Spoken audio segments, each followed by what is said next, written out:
Nananawagan na ang Hamas na makisali na sa gera ang ilang mga bansang may galit sa Israel. Habang ang Israel nagkakatensyon na sa Lebanon at Syria. Nasa frontline ng balitang yan si Camille Samonte. Niratrat ng niratrat ng mga sundalo ng Israel ang mga militanteng grupong Hamas na kumubgob sa kanilang base militar. Memoryado ng Israelis ang bawat sulok kaya napaligiran nila mga kalaban at kalkuladong pinaputukan. Mission accomplished ang Israel.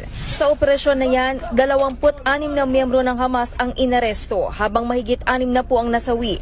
Nasagip naman ng buhay ang 250 na hinostage ng Hamas.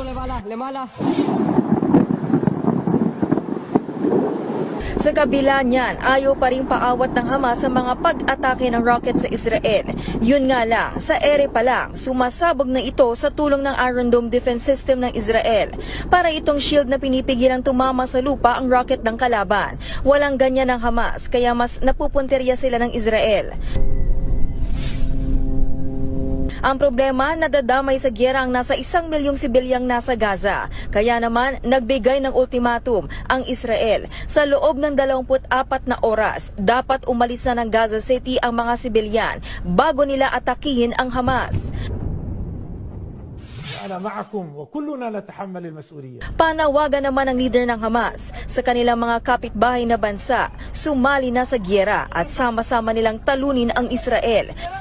Sa ngayon, nagkakaroon na ng tensyon sa border ng Israel at Lebanon. Ayon sa ilang news report, tinira na rin ng missile ng Israel ang 2 airport sa Syria.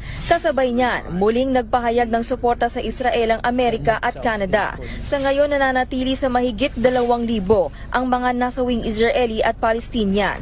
Lagpas 8,000 ang sugatan. Nagbabalita mula sa Frontline, Camille Samonte, News 5.